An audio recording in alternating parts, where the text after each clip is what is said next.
Merci pour tout ce que tu vas faire. On parlait tout à l'heure le mot d'ordre pour 2024. Alors, c'était quoi le mot d'ordre pour 2024? Qu'est-ce que vous avez retenu? Je répondrai par la recherche. La question, c'est est-ce qu'il va le faire brutalement ou petit à petit? On ne sait pas. La question, à cette question n'a pas de réponse. Mais on a d'autres questions intéressantes.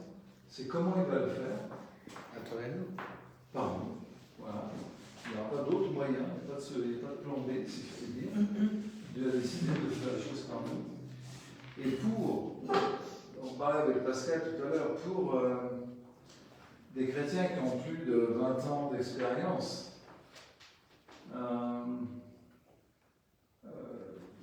le drame, c'est ce qui est devant. Parce que les nombreux échecs que nous avons tous connus,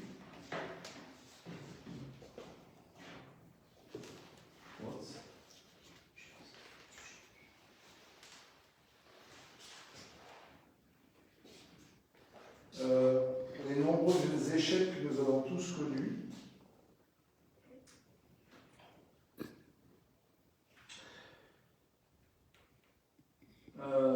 nous tirent en arrière.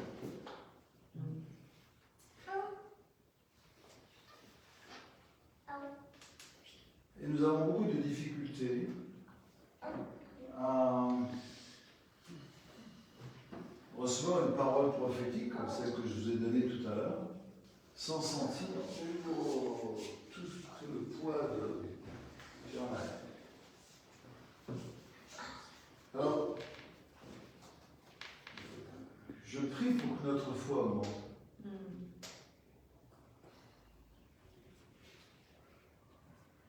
Mais ça suffira largement la foi. Je pense que Dieu veut ajouter des éléments qui sont propres à cette réforme qu'on a en train de vivre, cette réforme apostolique et prophétique. Par exemple, on va travailler ça ce soir, demain aussi, demain matin. On va réfléchir ensemble et demander au Seigneur de faire quelque chose dans nos vies. Parce qu'on peut en parler longtemps. Il faut que Dieu agisse.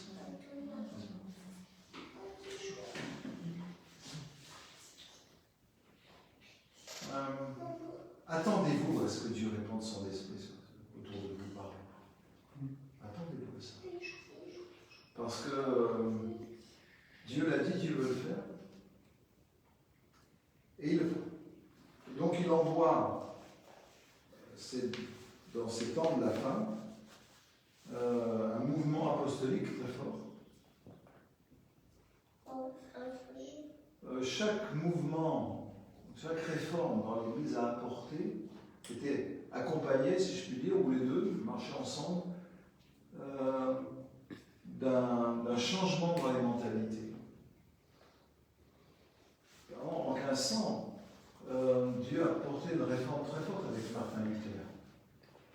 Et l'accent était mis sur le salut par la grâce, et non pas par les œuvres. Je pense que si Luther avait vu ce qu'il disait, ce petit bonhomme qui a planté ses 40 proclamations sur le portail de son église, s'il avait vu ce que ça avait donné dans la suite, il aurait été aux anges. Il n'en a pas vu le quart de la moitié.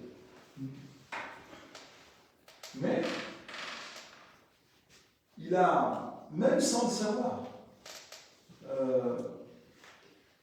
encore que l'on pourra en discuter, en tout cas peut-être on le percevra un petit peu, mais il a enclenché une réforme qui a transformé la chrétienté complètement. Et un des éléments, c'était le sacerdoce universel des croyances. C'est-à-dire que moi, en tant que chrétien, je peux m'adresser à Dieu sans passer par un prêtre ou une église, ou je ne sais pas quoi. Et vous priez simplement dans votre chambre avant de vous coucher, je ne sais pas quoi, boulot, etc. Là. Et vous ne vous rendez pas compte que vous pouvez prier parce que c'est devenu, comment dire, c'est devenu un fait normal, quoi. Pour les protestants et les évangéliques comme nous surtout. Mais il a fallu qu'un gars donne sa vie, croit à ce qu'il avait reçu et tienne bon pour que nous puissions être au bénéfice de son travail. Et vous savez, au début du XXe siècle, en 1904, 1907, après la Azusa Street, le Seigneur a répandu son esprit et puis les gens commencent à... C'est un mouvement prophétique très fort. Les gens commencent à parler en langue, à prophétiser. Siècle dernier, début. Un des premiers pasteurs s'appelait Tom Roberts, il était né physiquement, pendant le réveil du Pays de Galles, 1912-13. Et il nous racontait des choses, parce qu'ils étaient pauvres, c'était mineurs, ils dormaient tous dans le même lit, et puis sa mère était toujours réveillée par le Saint-Esprit, tenue en éveil par le Saint-Esprit. Et il se souvenait, il nous racontait ça, il se souvenait que sa mère disait au Saint-Esprit, laisse-moi dormir. Il y avait tellement d'onction qu'ils étaient remplis de l'esprit, ils ne dormaient même pas. Quoi. D'ailleurs, le responsable de ce réveil n'a pas dormi pendant 6 mois. Alors, on a donc connu au siècle dernier un grand mouvement prophétique, et vous êtes nés pour la plupart dans ce réveil-là, les spirituellement connus. Donc les choses qui ont été établies par d'autres avant ont bénéficié à ce réveil, et les gens qui ont vécu ce réveil, eh bien, vous en bénéficiez, sans vous en rendre compte. C'est-à-dire qu'on chante là, Seigneur est là, on voit les anges, on ouvre les portes, on prie pour Bastia, grande onction. Ça semble normal. Mais au fond, c'est pas vrai. Enfin, c'est normal. Mais ça vient du mouvement de la réforme que Dieu a envoyée, la réforme prophétique au début du XXe siècle. Et on est au bénéfice de ça maintenant.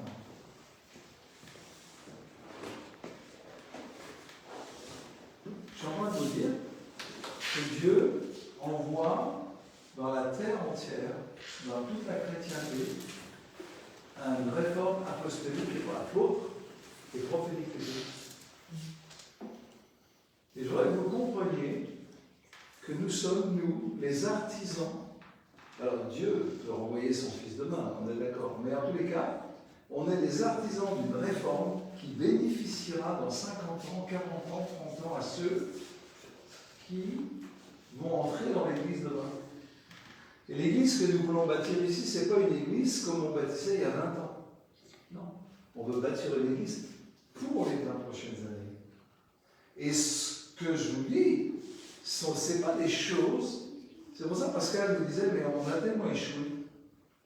Oui, peut-être, mais c'est pas parce qu'on a échoué qu'on va arrêter.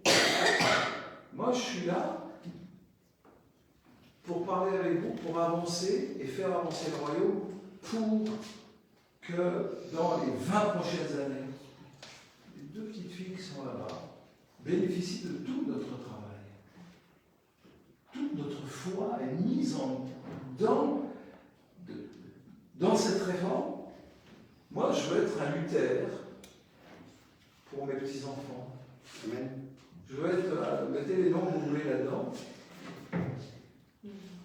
Et on n'est pas exempt, je l'ai dit tout à l'heure, on n'est pas exempt de moments de fragilité, de déception.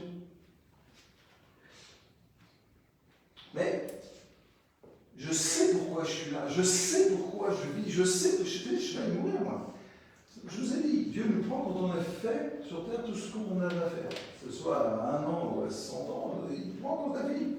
Donc il ne m'a pas pris, et je sais que je suis là pour donner ma vie, pour que dans 20 ans, dans 30 ans, ceux qui rentreront dans l'Église trouvent une Église transformée.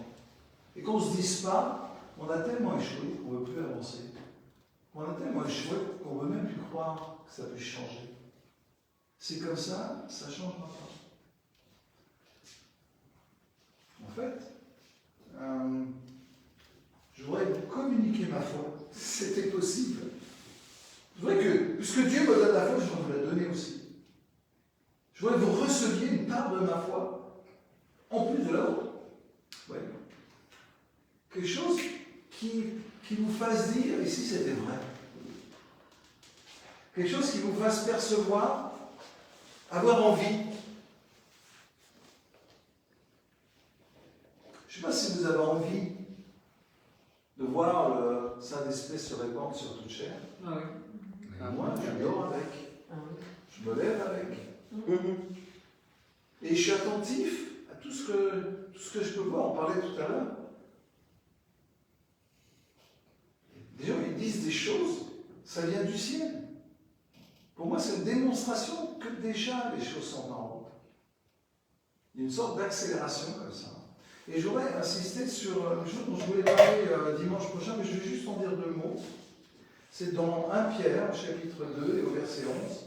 On le trouve dans beaucoup d'endroits dans la Bible, un texte que vous connaissez, mais on le trouve déjà au tout début de la Bible, quand je crois que le père de cette histoire, c'est Abraham. Dieu dit à Abraham, va,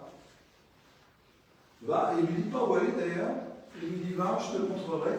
Et en fait, Abraham, il a 2 chemins, soit il retourne à Ur en Chaldée en arrière, soit il prend le chemin au nord du grand désert qui est là d'Arabie, et il suit le chemin des caravanes en fait, il suit le chemin de tous les hommes. Tout le monde prenait ce chemin, c'est des chemins. C'était des routes commerciales, les gens voyageaient pas pour leur plaisir. Et donc, Dieu lui dit, vas-y, je te montrerai quand t'arrêter, quand tu arriveras dans un pays, je te dirai, c'est là où je te veux. Bon. Et Abraham, il part, et il est la démonstration vivante de ce que c'est que la migration. Il part sans savoir où aller. Et il suit le chemin de tous les hommes. Il ne prend pas la tête, lui. Et à un moment donné, quand il arrive en Canaan, du hop, c'est là. C'est au bon endroit. Après, il continue, bon, toute une histoire, mais il est notre Père. Et quand Pierre écrit ça, bien-aimés, je vous encourage comme étrangers et voyageurs sur la terre. À vous abstenir, etc. Mais il nous rappelle que nous ne sommes que de passage. Premièrement, pas seulement dans le temps, mais aussi, nous sommes appelés à avoir une mentalité de migrants. Et cette réforme apostolique va profondément travailler en nous cette dimension de la migration, du voyage. Parce qu'on n'obtiendra rien de nous et de vous. Dieu n'obtiendra rien de moi si je ne suis pas décidé à être un migrant. Si je ne suis pas décidé à être un voyageur sur la terre, voire même un étranger, là où je suis. Ne pas considérer, et ne pas considérer que ce que j'ai fait hier, au fond, je vais être prêt à tout quitter et aller dans un truc nouveau. Quand Dieu dit, je vais répandre mon esprit sur toute chair, et que la première pensée qui nous vient, c'est j'y crois pas. Je crois pas. On me l'a tellement sorti, celle-là. J'y crois plus. C'est parce qu'on ne veut pas quitter quelque chose. Alors que, profondément en lui-même, le chrétien est un voyage, on est fait pour avancer, pour aller d'un endroit à un autre. Et si on s'arrête, c'est parce que Dieu nous dit c'est là que ça s'arrête. Et une remarque qui me vient à l'esprit, c'est, vous vous rappelez Israël dans le désert. Israël dans le désert, on trouve ça dans les nombres. Il est dit, ils campèrent, ils levèrent le camp. Ils campèrent, ils levèrent le camp. Ils campèrent, ils levèrent le camp. Ça n'arrête pas. On l'a nuée se lève, etc. C'est-à-dire qu'ils expérimentaient en eux-mêmes la migration et la dépendance à Dieu. Et ça, c'est un exemple qui doit nous aider. Je prie vraiment pour qu'avec toute la dimension apostolique qui peut m'habiter, que nous recevions une mentalité de voyageurs. Oui, on a échoué. Celui qui a échoué plus que moi qui se lève. Mais, au fond, c'est pas parce que j'ai échoué hier que je suis pas. Vous savez, on a été déçus par les chrétiens, par exemple. Déçus, les chrétiens nous ont fait du mal. Les chrétiens nous font plus de mal d'ailleurs que les gens du monde. Normal, parce qu'on est plus proches, on a des liens. Mais ça ne nous empêche pas d'aimer d'autres chrétiens. C'est pas parce que tu as échoué ou on dont tu as été blessé ou je sais pas, que tu ne peux pas continuer à fuir. C'est cette mentalité de voyageur que Pierre nous dit, comme des étrangers, des voyageurs sur la terre, des gens qui voyagent. Il y a une grande migration actuellement, très forte. Je dis ça à mes amis africains. En fait, la grâce, c'était en Europe. Elle est passée aux États-Unis. Elle est descendue, comme une migration, un grand mouvement comme ça, descendue en Amérique du Sud. Il y a quelques années, il y a eu un très très fort mouvement évangélique en Amérique du Sud, au Brésil, en Argentine. Et par, comment s'appelle ce souffle-là le monde le Nino, voilà. Par le Nino, il est monté en Afrique. Et moi je dis aux Africains, vous savez, au fond, la grâce qui est en Europe, qui est passée aux États-Unis, qui est descendue en Amérique du Sud, est en train de remonter en Afrique. Et je leur dis, Dieu veut utiliser l'Afrique pour être une source de réveil et de bénédiction pour l'Europe.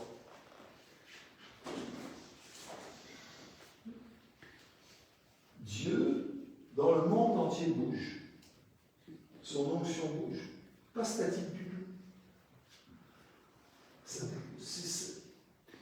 Accepter d'être des migrants, d'être des voyageurs, d'être des étrangers. Et je vous en supplie, faites ça pour Éléonore là-bas. Faites ça pour David. Faites ça pour prenons votre fille. Hein? Alizé. Excusez-moi. Faites ça pour Alizé. Faites ça, tiens. Encore mieux. Et Raphaël. Pourquoi vous voulez vivre? Pourquoi on est là? Si on ne reçoit pas de Dieu quelque chose de nouveau qui nous fait sortir, on devient comme des amis historiques. On n'est pas prophétique. On est dans une histoire. Et au fond, on n'a pas sauvé le quart de la moitié de l'île. Hein. Donc il vaut bien qu'on aille dans quelque chose de nouveau. Et ça devrait d'ailleurs nous stimuler. Puisque je n'ai pas arrivé à sauver même ma famille avec tout ce que j'ai fait, je vais changer de vêtements.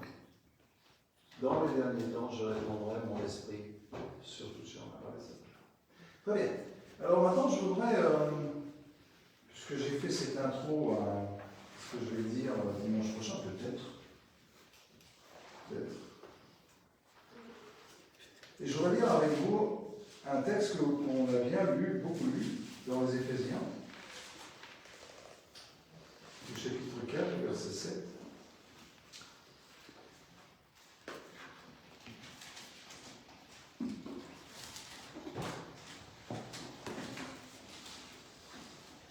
Un texte qu'on connaît bien, on va le voir d'une manière un peu particulière maintenant, pour avancer dans ce déversement. Je vais peut-être le dire pour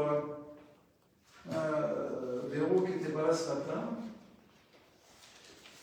Rappeler une chose, comme ça, ceux qui n'étaient pas là aussi sur. Éphésiens combien? Je n'ai pas entendu. Référence. Il y a dit 15, mais c'est pas possible. Éphésiens 4, 7. 4, 7.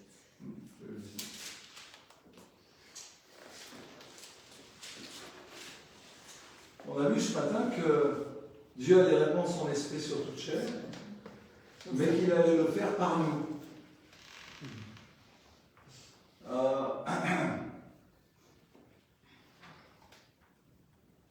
On a vu que ça allait être extrêmement important pour l'évangélisation, d'avoir cette bonne mentalité. On va voir maintenant comment ça marche au niveau du ministère, parce que demain matin, on va travailler le ministère de chacun, ministère restreint, et à partir de ce qui est là, de ce qu'on va voir ce soir, on va développer ça demain matin pour bâtir un peu une théologie moderne, si je puis dire, évangélique, du ministère de Christ. Amen. Je vous accorde que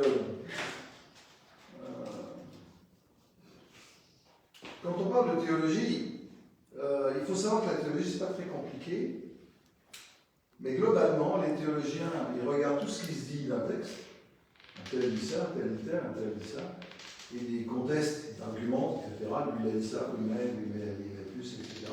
Et à la fin, par chance, ils peuvent donner leur avis en étayant leur position sur tout ce que les autres ont dit, etc.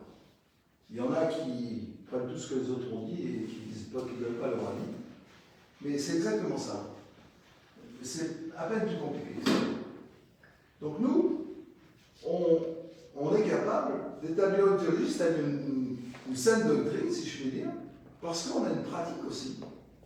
J'ai un ami qui est théologien, il a écrit un article sur la prophétie, il m'a cité, donc il dit un peu ce que tout le monde dit, mais il dit un truc intéressant, à la fin il dit, et Bossier, parce qu'on ne donne pas les prénoms, et Bossier, et Bossier est en train d'explorer le domaine de la prophétie dans son aspect le plus pratique possible. Il est cité dans un article, je suis cité comme ça, on se connaît. Et il a raison. Il a raison, mais ce que je vais dire là, c'est fondé bibliquement, mais c'est aussi mon expérience, et un peu la vôtre.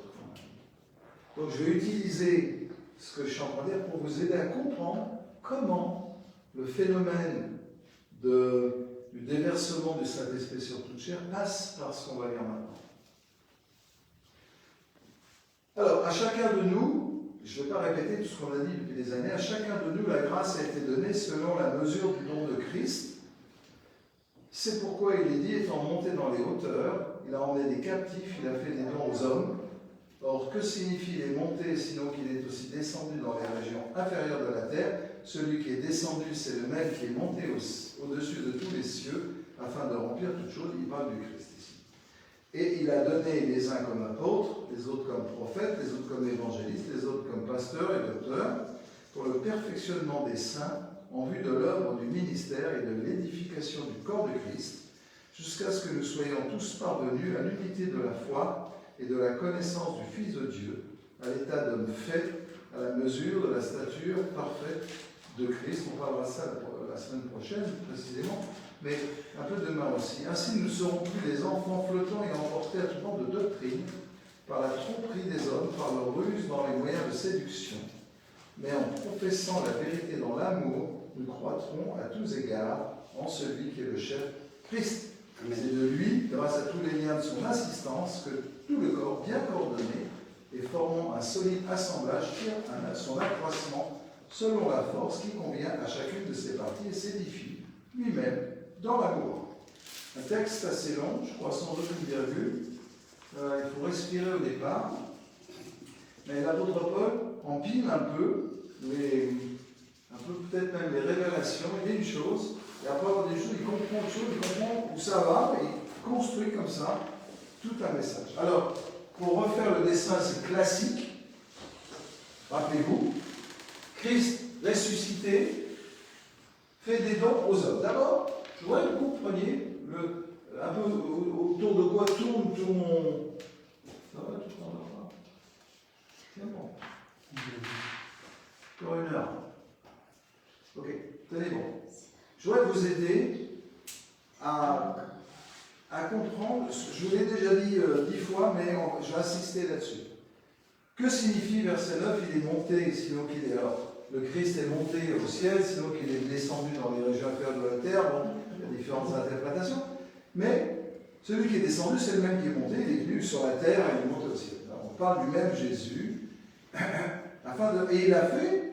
Alors, celui qui est descendu, c'est verset 8, pardonnez-moi. C'est pourquoi il est dit, étant monté dans les hauteurs, me voilà, il a emmené des captifs et il a fait des dons aux hommes. Le mot homme, c'est humain. C'est pas le chrétien. C'est-à-dire que le don du Christ est un don pour l'humanité.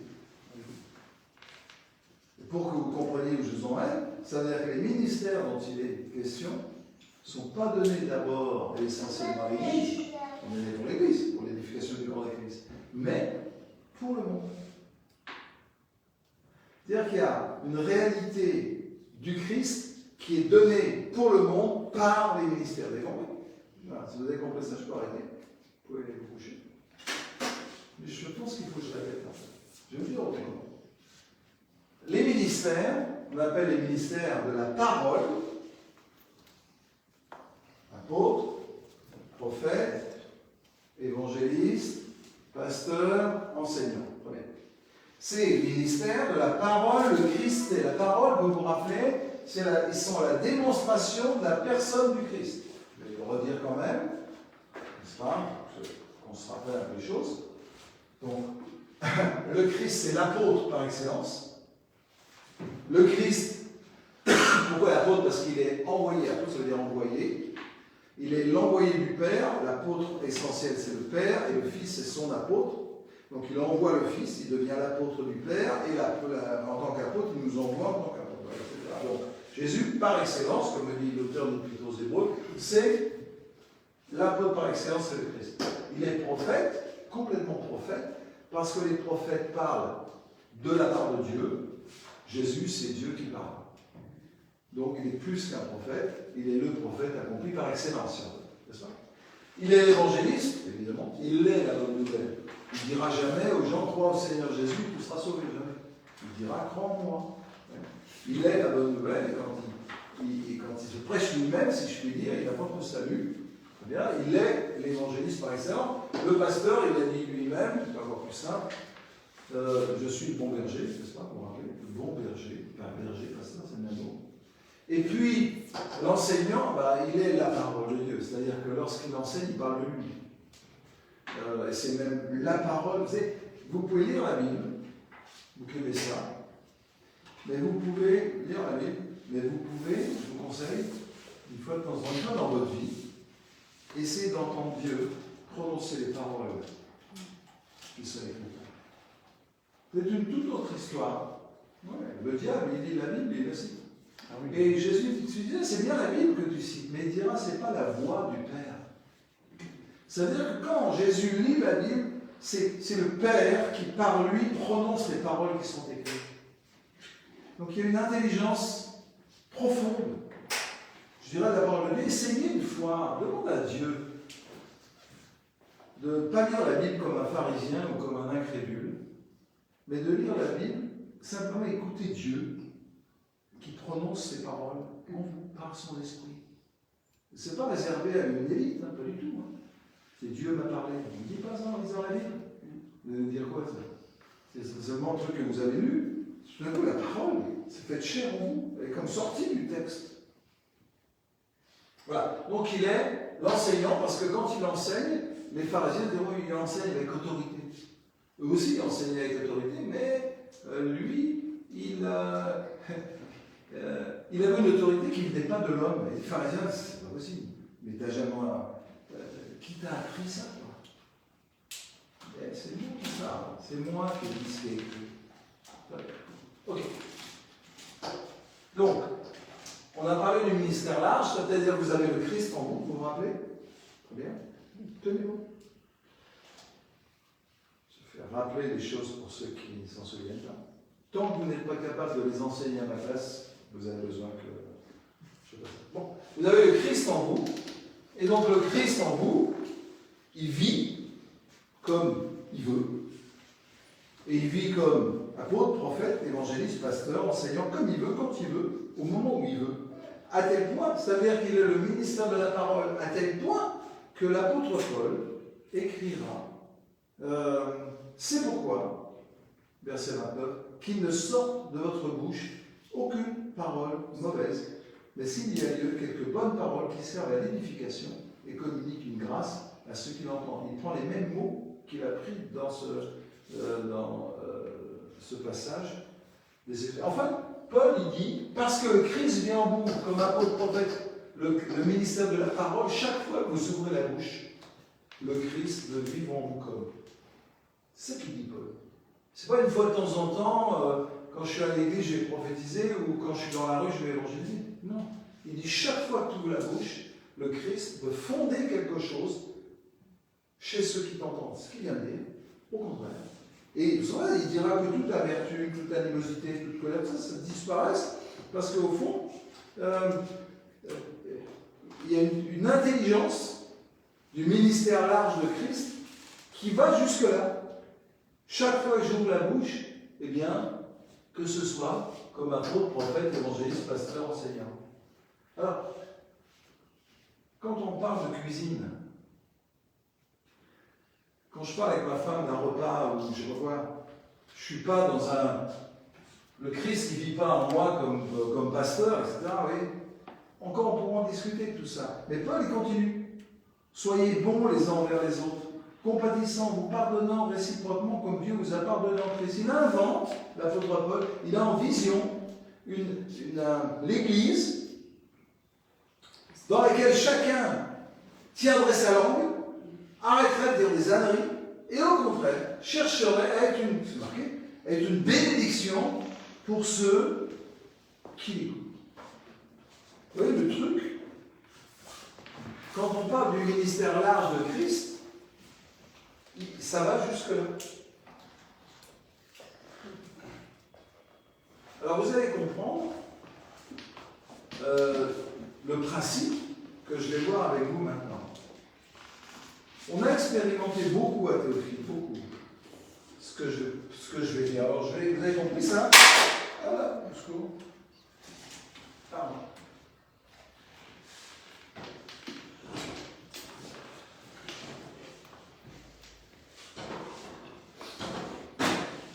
Le Christ, prophète par exemple,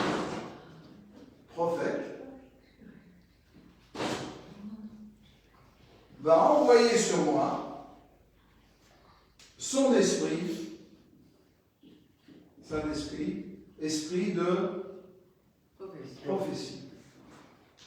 Très bien.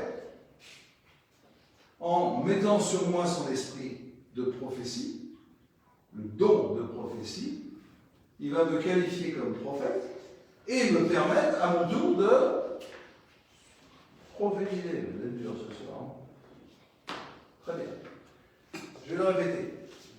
Le Christ qui vit en moi, il vit comme apôtre, prophète, etc. Et à un moment donné, il me donne comme prophète. Amen. Au moment où il me donne comme prophète, le Saint-Esprit va m'équiper du don de prophétie pour que je puisse prophétiser. C'est pas très compliqué. Très bien. Ce principe-là, je reçois le Saint-Esprit, précisément l'esprit de prophétie, qui est le Saint-Esprit, je dirais une partie, je suis un peu compliquant, pas découper en tranches, mais enfin, c'est une démonstration de la personne du Saint-Esprit, le don, l'esprit de prophétie. On trouve dans la Bible écrit maintes et maintes fois. Et je suis rempli de l'esprit de prophétie, et le Saint-Esprit me donne de prophétiser. Donc ça, c'est le principe classique de la prophétie. Maintenant, si on enlève un peu certains points, comme ça, vous allez voir, c'est un peu compliqué là, technique. Il y a un principe que Dieu nous apprend, c'est que Dieu du ciel, il me donne son Saint-Esprit, et parce que j'ai la foi, parce que je suis un chrétien, parce que c'est comme ça, parce que c'est le don de Dieu, c'est la volonté de Dieu, Dieu va se servir de moi pour déverser son esprit autour de moi. C'est ce que j'ai expliqué. Par le don, je prends l'exemple du don de prophétie, c'est un truc qu'on connaît un peu. Je vous ai dit tout à l'heure que Dieu allait répandre son esprit sur toute chair, et dans toute l'Église, dans toute la vie, pardonnez-moi, Dieu répand son esprit sur les autres par le temple, par Israël, par le peuple de Dieu, et dans le Nouveau Testament, par l'Église, dans le monde entier. Et le but de Dieu, c'est de répandre son esprit sur toute chair. Comment il va faire ça? Ce matin, je vous ai dit qu'on allait voir comment ça se passe. Ça se passe de la même manière que lorsqu'on prophétise, par exemple. Et ça, on connaît. Le Christ ressuscité déverse son esprit en moi, et moi, je déverse son esprit en prophétisant. Il y a quelque chose qui est intéressant, que le Seigneur nous a appris, c'est que ce principe-là de do, se fait même si je dis rien. Même si je dis rien. Alors, on a expérimenté plein de fois Très bien. Pourquoi on va revenir là-dessus. Mais on a expérimenté plein de fois que ma présence en tant que prophète libère, même si je dis rien, une onction prophétique qui fait que les gens prophétisent. On l'a fait dans les chants prophétiques, vous vous rappelez? Une chant prophétique, c'est un miracle à chaque fois. Hein. On a les yeux bandés, on ne voit rien. Quelqu'un vient, on ne sait même pas qui c'est un homme, une femme, c'est la seule chose qu'on dit. Et hop, il nous vient des pensées prophétiques. Poum, poum.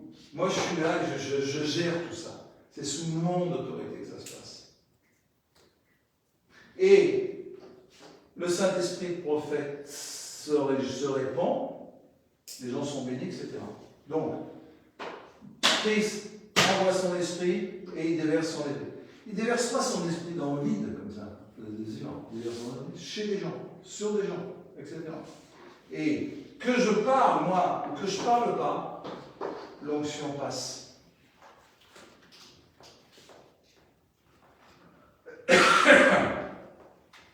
Donc, le Saint-Esprit va se répandre par moi, et je dirais, là, on voit ça par rapport à la prophétie, au Christ prophète, qui me donne comme prophète, il répand son esprit à partir de moi, la part, si je puis dire, du Christ, qui est la part prophétique. Ça vous rappelle les 5 petites cases de tout à l'heure? Parce qu'il y a prophète, mais il y a apôtre, il y a évangéliste, il y a pasteur et enseignant. Ça veut dire, si tu es donné comme enseignant, même si tu ne dis rien, le simple fait que tu sois là, le Saint-Esprit va déverser son esprit d'enseignant, de la parole, de tout ce que tu veux, autour de toi, même si tu ne fais rien. Simplement parce que tu y crois. Parce que tu en as pris conscience. Parce que tu sais que tu es donné comme enseignant au sens restreint. Alors réfléchissons un petit peu. Voilà pourquoi demain on va faire ce travail.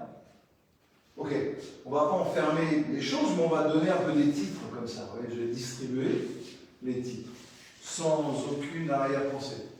Bon, on va se dire, Pascal, il est donné comme apôtre.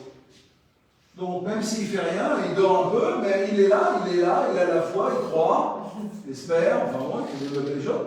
Eh bien, le Seigneur le donne comme apôtre et libère autour de lui un mouvement apostolique, une onction apostolique, une dimension apostolique, une grâce apostolique, comme on va voir, avec toutes les conséquences que ça a. Véro B, elle est donnée comme prophétesse. Je prendrai autre chose pour toi. C'est des exemples. Elle est donnée comme prophétesse, elle est là, elle ne fait rien, elle ne sait même pas, mais l'onction est sur elle et se déverse autour de nous, autour d'elle, etc. Je dis bien pour l'instant sans rien dire. Imaginez quand on va commencer à dire quelque chose. Dans le contexte de Paul. Que toutes les paroles, tout ce qu'on va dire, ce soit pour édifier, etc. Vous voyez? Ok? Alors l'évangéliste, il est facile, hein, on va prendre Jacques, comme ça. Donc quand il est là, Jacques, eh bien, vous savez, je ne sais pas la première fois que j'enseigne ça. Et tout ce que je vais faire, je l'ai déjà fait ailleurs, avec des résultats inouïs. Inouïs, tu te rappelles? Inouïs. C'est pas compliqué. C'est... bon, chez nous, c'est pas nouveau ça. Mais en le liant avec le fait que Dieu veut répandre son esprit sur toute chair, tout d'un coup, notre esprit s'ouvre. Quelque chose est en train de se faire. Par nous. Et moi, je ne louperai pas ça. Pour Éléonore, je ne louperai pas ça. Pour David, pour Alizé, peut-être même pour Rafa. Ne loupez pas ça, je vous en prie. On est en plein dans une réforme. Dites, dans 20 ans, vous direz que j'y étais. J'ai parlé de ça récemment. Alors, un pasteur, tiens, on va prendre Sergio. Alors, on va le donner comme pasteur. Voilà, il est pasteur, il est là, Sergio, il ne fait rien, il est tranquille, il est gentil. Et puis, mais, puisqu'il est donné comme pasteur au sens restreint, il y a quelque chose du Christ pasteur dans sa vie qui se répand. Sauf s'il boude. Même s'il boude, ça se fait quand même. Mais admettons que vous ayez une boudeur, etc. Bon, vous n'êtes pas tout à fait en parole de Dieu. Mais est-ce que ça peut arriver, même si contre nous, presque? Moi, je crois que si. Oui. Parce que ça vient d'en haut, ça. Vous voyez, c'est tout le problème de comprendre les choses à partir du ciel. des lieux célestes et pas à partir de la terre. Alors on a oublié l'enseignant, tiens, on va mettre tiens, on va mettre Jean Gérard comme enseignant. Voilà, vous avez compris, je suis pas en train de distribuer des cartes, c'est pour comprendre le truc, quoi. Attends, écoutez bien. Maintenant, on est en train de se réunir et de prier. Là, on a un chant, on voit les anges, etc. Moi, je vous dis, c'est super prophétique. Mais l'apôtre, il va dire, d'accord, super, les anges, mais qu'est-ce qu'on fait maintenant? Je reviendrai là-dessus demain. L'enseignant va dire, oh, c'est bien dans la Bible, tout ce qui est écrit, oui, mais il y a autre chose, il fait des parallèles dans sa tête, tu vois, même. Les enseignants sont comme ça. Hein. Le pasteur, il va dire, oui, mais on oublie un peu, là, Pascal, on oublie, enfin, pense aux autres, c'est le berger. Et l'évangéliste, bon, il dit, ah, ça va, on arrête là, parce qu'il y a du perdu, là, maintenant. Et au fond, tout ça, ça ne s'oppose pas, puisque ça vient de la même personne. Mais ça libère une onction complète, une sorte de plénitude de la personne du Christ qui va se manifester dans la démonstration des uns et des autres. Et quand vous pensez qu'on a le Christ en nous qui peut exercer tous les ministères, les choses s'élargissent. Tout d'un coup, ce principe qu'on est en train de vivre dans l'Église, c'est qu'on doit apprendre, à mon avis, dans l'Église, apprendre, que ça passe comme ça, si je puis dire, que le Saint-Esprit se répand par moi, même si je ne fais rien, et si je me mets à dire quelque chose encore mieux, tout d'un coup, qu'est-ce qu'il dit, Paul? Il dit, afin que tout ça, c'est pour les saints, pour les chrétiens. C'est pas pour moi. C'est pas pour moi, je m'en fiche de toi. Ce que je veux, c'est que tu te laisses presser comme un citron pour que le Saint-Esprit se répande autour de toi. C'est pas que je m'en fiche, mais ma vie a peu d'importance. Ma vie, l'importance de ma vie, c'est quand elle est soumise au Seigneur Jésus. Là, elle devient importante. Sinon, bon, on n'est pas dans un club à parler de je sais pas quoi. On est là comme montant sur un autel des sacrifices pour donner notre vie, pour que ce soit parfum de bonne odeur pour Dieu et utile pour les hommes. Et là, Paul, il dit, il a une idée, Paul. Et il dit, au fond, c'est comme ça que le corps de Christ, la plénitude, l'édification du corps de Christ, l'œuvre du ministère. Donc le ministère, c'est ça. Le ministère va agir. Pourquoi? Pour le corps de Christ, pour la plénitude du corps de Christ. Ce qui veut dire, très simplement, quand on aura d'abord compris ça, quand on l'aura mis en pratique, ce qu'on sait faire au niveau de la prophétie, on va le faire avec tous les autres ministères. C'est ça l'apostolique. Ça veut dire qu'on va expérimenter dans notre vie un mouvement d'esprit incessant vers les autres.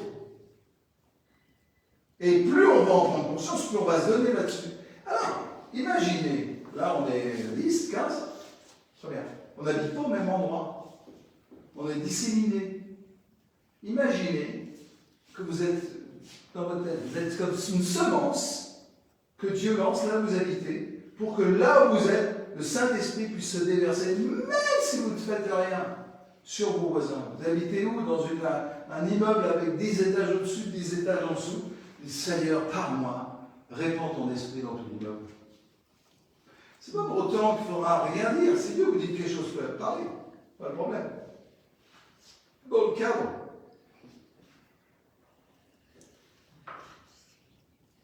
Qui ne sort de votre bouche. Oui, on pourrait le dire dans l'autre sens. Au fond, je suis en train de vous expliquer comment, d'une manière très pratique, donc peut-être très apostolique, le Saint-Esprit va se répandre sur toute chair. Vous savez ce que j'ai dit à mes amis africains? Je leur ai dit, écoutez, chaque Africain qui est sorti d'Afrique et qui est allé dans tel ou tel pays va devenir un pôle central de démonstration de la gloire de Dieu. C'est-à-dire que, je leur ai dit, voilà, on travaille avec eux, je leur ai dit, l'Afrique va devenir le pays par lequel Dieu va connaître le monde. Le monde va connaître Dieu. Alors, on est très partie prenante là-dedans, Théophile, croyez-le. Vous ne le saviez pas, mais je vous le dis. Et je suis en train de leur dire, à partir de l'Afrique, là, Dieu va générer un mouvement qui va toucher tous ceux qui viennent d'Afrique, dans le monde entier. Et ça veut dire des points de contact de la foi. Et Dieu part, à cause de l'Afrique, avec tous ces Africains sont dans le monde entier, Dieu va répandre son esprit sur toute chair. Et on travaille en Afrique dans cet esprit-là, avec les gens là-bas. Et je suis en train de vous dire que le ministère large du Christ va aboutir au fait que Dieu puisse nous utiliser pour répandre son esprit sur toute chair. Je vais prendre un autre exemple pour vous aider à comprendre. Tout à l'heure, on a une belle louange prophétique. Mais les apôtres vont nous dire, et maintenant on fait quoi? Je me dédie, etc. Mais imaginez, vous savez, j'avais dit il y a quelque temps, comment passer d'une louange prophétique à une louange apostolique. Vous vous rappelez, j'ai posé ça comme truc. La louange apostolique, elle va être comme ça. On va chanter la même chose, les mêmes chants, la même guitare, pareil. Sauf que vous allez comprendre qui vous êtes, comment vous êtes donné. Et vous n'allez pas vous laisser entraîner dans ce qui est uniquement prophétique, mais vous allez louer le Seigneur selon ce que le Christ vous donne d'être. Vous allez louer les mêmes chants, on va le faire demain, vous verrez. Le même chant, on va chanter comme un apôtre. Tu vas chanter comme un apôtre, tu vas chanter comme un enseignant, tu vas chanter comme une prophétesse, tu vas chanter comme un pasteur. Et ça veut dire que Dieu va être honoré par la plénitude de la personne du Christ répandue dans nos vies par l'Esprit. Et la louange qui va monter à Dieu sera apostolique dans le sens où elle ne sera plus simplement centrée ou concentrée dans une seule dimension, si je puis dire, mais dans la plénitude du Christ. Et ça, au niveau de la louange. Mais ça, au niveau de la prière, ça, au niveau de l'intercession, et ça, au niveau de l'évangélisation.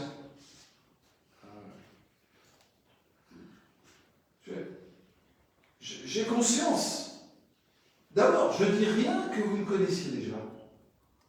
Mais le Seigneur met l'accent, je dirais, oriente tout ce qu'il nous a déjà appris. C'est comme s'il ajoutait un étage.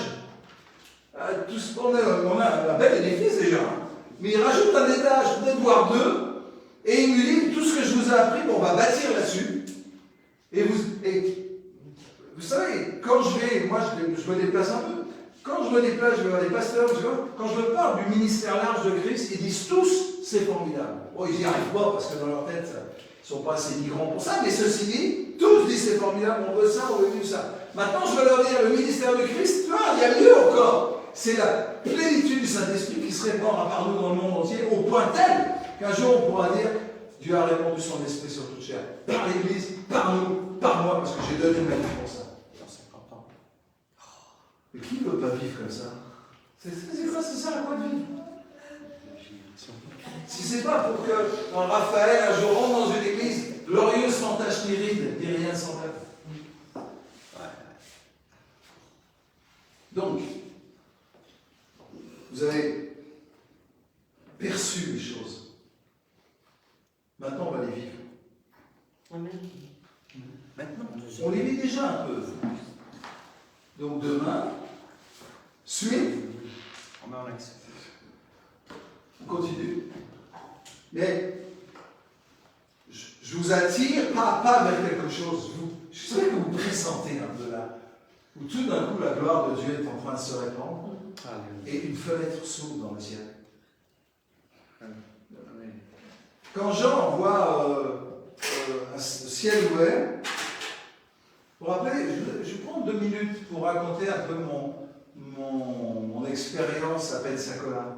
Vous l'avez déjà entendu, les vieux là. Mais bon, avec Serge, c'est Serge. Je suis très fort là. Quand j'étais à Pensacola, il y avait un grand réveil à Pensacola. Quand je suis arrivé, autant que je m'en souvienne, il devait y avoir 400 ou 500 000 conversions déjà. Et les Américains, ils notent tout. Prennent les noms, ils notent tout, et ils avaient des grands panneaux lumineux au-dessus de l'église et marquaient le nombre de conversions, etc. C'est incroyable. Donc on est arrivé là-bas, et je vais prendre le temps de vous expliquer ça. Et si vous l'avez déjà entendu, écoutez-le encore une fois. Et donc autant de conversions, on arrive le lundi, il n'y a rien. Le mardi, c'est réunion de prière. Et le mercredi, première réunion. Ils appellent ça du réveil. Mercredi, jeudi, vendredi, samedi. Le dimanche, c'est 4 soirées de réveil. On dirait des soirées d'évangélisation, nous, en France. Je l'adore. Donc le premier soir, l'évangéliste Stevie prêche l'évangile. Il y a à peu près 2000 personnes dans l'église. Et puis, 2-3000 je dirais. Et puis il fait un appel. En anglais c'était traduit, moi je ne suis pas bien anglais, mais c'est traduit et je comprends. Et à ce moment-là, quand il fait l'appel, moi je me dis, bon, il y en a 3 qui vont se lever. Parce que c'est toujours ce que j'ai connu en France. Je n'avais jamais rien vu d'autre que ça. Peut-être quand je me suis converti avec Nicky Cruz, mais au fond, voilà. Et quand il fait l'appel, je me dis, bon, t'as 500 personnes qui courent devant ce... Ah, je me souviens, voilà. 500. On est là, 3. Je me dis, je réfléchis. Et puis le jeudi, c'est le soir des pasteurs. Donc on nous met devant l'estrade. L'estrade, il y avait 3 marches, il était là. Et dans l'allée centrale, il y a un gars qui est comme ça. Donc Stevie fait son message, etc. Donc moi je regarde le gars, il est 3 en 3, c'est des grandes banquettes américaines, très confortables, bien mieux que ça. Et alors donc le gars est comme ça. Et quand Stevie fait son appel, il dit comment, venez courir, etc. Croyez-moi, le gars qui est comme ça, quand Stevie dit venez, ah, il court devant. Et je comprends que le gars, ça fait 1 heure qu'il est là, parce qu'il veut être le premier à se repentir, à donner sa vie à Dieu. Moi je pleure. Je pleure. Et je dis, Seigneur, fais ça en France. Et Dieu me dit, il parle très fort. Et Dieu me dit, oui, mais le problème, c'est que tu n'y crois pas. Il avait raison, je ne croyais pas. Voilà. Et alors, donc, le vendredi, les vendredis, tout le monde part faire des courses. Moi, je reste tout seul à prier et à me repentir. Parce qu'à là-bas, tu te repens. Donc, je me repens. Et le vendredi soir, pareil, 3e jour de réveil, d'évangélisation. Donc cette fois-ci, je me dis, voilà, c'est moi qui vais courir le premier pour me repentir, parce que t'es là pour ça quand même. Bon, là, le vendredi soir, Stevie fait son... Et puis Stevie, il dit un truc, l'évangéliste, il est mort malheureusement, mais il dit un truc, il dit, attention, Satan vous tient les chevilles, et je vais lui ordonner de vous lâcher, vous aurez 3 secondes quand il vous lâche pour courir. Moi je me dis, c'est un truc d'évangéliste. Sauf que, au moment où moi, je suis là devant à 5 mètres de l'estrade, là, au moment où il dit attention, Satan vous tient, croyez-le ou pas, il y a 2 mains de fer qui me prennent les chevilles et qui m'écrasent les chevilles comme ça. Et moi je suis là, et je me suis dit, non, c'était pas un truc d'évangéliste, c'est vrai. Et il dit, maintenant Satan, lâche-les, mais c'est ce que j'ai fait. Quand il a dit lâche-les, les grilles se sont ouvertes. C'est ça, c'est ce que j'ai fait. J'ai couru. Je l'ai couru. Et je me suis repenti. J'ai rien vu de spécial, sauf que, vous imaginez, il y a 500 personnes devant, 500 personnes, tous les soirs. Et moi, je suis avec les gens, donc je me reprends, je fais ce que je peux, je me lève, et quand je me lève, j'étais comme ça, tourné vers l'estrade, je me lève, et je me retourne, et à ce moment-là, il y a une grande américaine, une grande blonde, je m'en souviens, qui me touche la tête comme ça, elle fait juste ça. Et au moment où elle me touche, je tombe par terre, et je dis toujours, quand je raconte ça, heureusement, je suis tombé au bord des bancs. Sinon, j'aurais des piétinés. Donc, je tombe par terre. Et au moment où je tombe par terre, sous l'esprit, il y a une main qui me prend comme ça. Chou, je suis par terre, et qui m'emmène dans le ciel. Plus rien, plus de bruit, plus rien, je suis plus là. Et je suis transporté dans le ciel à une vitesse de la fusée Saturne. Comme ça. Et j'arrive dans un, comme ça, comme je vous le dis, dans un endroit très cotonneux. On aurait dit dans la nuée, un peu dans du coton, vous savez, comme ça, dans un nuage. Et j'étais là, je suis là. J'entendais plus rien. Et puis je regarde un peu très lumineux, beaucoup de lumière, et tout, je regarde, je vois une croix en bois toute simple. Je vois cette croix, je commence à comprendre ce qui se passe, et j'entends la voix de Dieu qui dit, ma croix est suffisante pour sauver 500 personnes tous les jours. Wow. Et une main me pousse au bord du nuage. Et vous voyez, il y a vide dessous. Et je vois la terre. Et je vois la gloire de Dieu descendre sur la terre. Et je comprends un truc à ce moment-là. À l'époque, on disait, entre le ciel et la terre, il y a un mur de bronze, ou de fer, ce que vous voulez. Et il fallait faire des percées spirituelles pour peut-être toucher Dieu. Et je comprends que c'est une fausse doctrine. Ou une doctrine déviante. Parce qu'entre moi, là où je suis, et la terre, il n'y a rien. Et c'est comme ça que j'ai commencé à réfléchir sur le fait que nous vivons dans les lieux célestes. C'est à cause de cette vision. Parce que Dieu m'a donné la grâce de vivre à partir, et de voir les choses à partir des lieux célestes. Et aujourd'hui, c'est vrai que toute ma vision se situe à partir du ciel. C'est vrai, c'est la vérité. C'est pour ça, des fois, ça me donne un peu l'impression d'être un peu décalé. C'est la vérité. Moi, je ne regarde pas les choses, ou rarement, d'une manière horizontale. Mais je les considère toujours à partir du ciel. Alors ça, on est le vendredi soir et le samedi soir.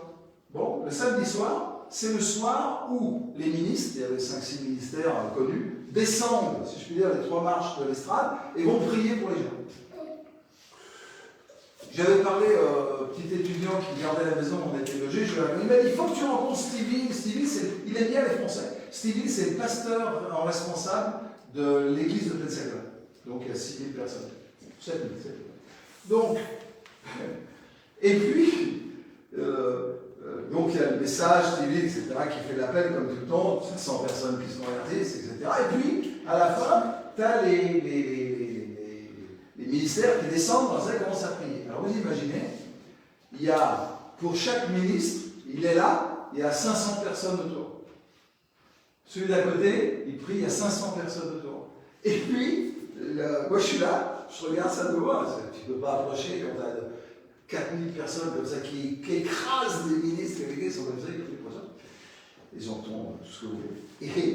Et puis, cet étudiant arrive par derrière, ce qu'on est venu, il met ses mains sur mes épaules, il me pousse devant vers 10 000. Il y avait peut-être, je ne sais pas, 1000 personnes autour de lui, ou 500, je ne sais plus rien. Mais impossible, les gens étaient serrés comme ça devant moi. Et il met ses mains sur mes épaules et il me pousse vers l'avant. Et quand il me pousse, il voulait que Stevie prie pour moi, je ne sais pas, il était ça dans la tête, le gars. Et il me pousse, et au moment où il me pousse, moi je suis comme ça, et je vois les gens s'écarter devant moi. Comme ça, s'écarter. Ils s'écartent. Et à un moment là, on arrive comme d'ici à la voiture, il crie, c'est un pasteur français, il pousse, et tout le monde s'écarte, j'ai compris, s'écarte. Et puis j'arrive, il pousse, et bon, il me pousse dans les bras de Stevie. Et je me retrouve dans les bras du pasteur en chef, comme ça. Et le gars, il me prend dans ses bras. Au moment où il me prend dans ses bras, tout s'efface. Tout s'efface. Et je suis au bord du lac de Tibériade. Je sais que je suis au bord du lac de Tibériade, dans les bras de Jésus. Amen. Je sens le vêtement de Jésus, rauque, un peu, vous savez, cette tunique qu'on pouvait porter à l'époque. Il n'y a plus un bruit, plus rien. Je suis là, je vous dis, à l'instant même, il y avait 1000 personnes autour de moi. Quelque chose. Et puis, Stevie, il me tape dans l'eau comme ça. Je sais que c'est Jésus qui me tape dans l'eau. Et Stevie dit en français, il me dit, imaginez le truc, il me dit, vas-y, fais-le. Et au moment où il dit ça, il n'a pas parlé en français, c'est moi qui pense que Dieu m'a parlé. Au moment où il dit ça, il y a une puissance qui sort de lui, justement, qui me prend dans le ventre et qui me pousse en arrière. Et curieusement, au lieu de tomber, pas du tout, je recule comme un faux. Et puis, j'essaie de courir plus vite que l'onction. Je me retrouve au fond de la salle, mais vous imaginez une salle, c'est pour 7000 personnes, un grand truc. Je me trouve au bout et les gens se sont ouverts devant moi comme à l'allée. Et quand je sors de là, boum, ça se referme, terminé, tu ne vois plus. Et quand je suis allé avec Cathy au bord du lac de Tibériade, je savais où j'étais. Parce que quand j'étais à Pensacola aux États-Unis, c'est là où l'océan m'a rencontré. Et il m'a dit, Philippe, vas-y, fais-le. On était très fort, on est rentré dans l'église et on a commencé à se dire, ben voilà, puisqu'il fallait le faire. Et 2 mois après, on avait une division, la moitié de l'église est partie. C'est pour dire que ce qui m'anime ce soir, c'est encore cette vision de la croix toute seule.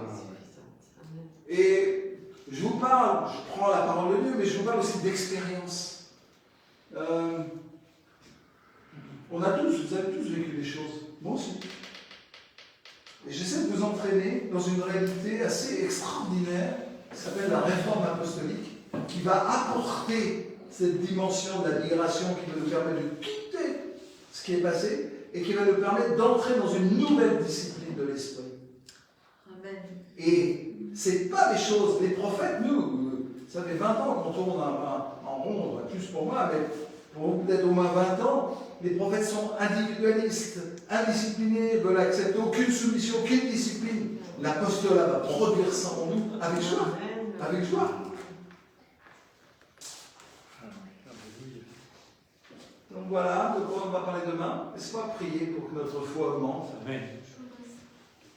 D'ailleurs, je prie pour que tu fasses grandir notre foi. C'est toi, par ton esprit, qui vis en nous, qui manifeste ta vie dans ce monde. Seigneur, sers-toi de l'Église, comme tu l'as toujours fait, pour répandre ton esprit sur toute chair. Sers-toi de tous les chrétiens. Ce ministère large se répande au milieu de nous.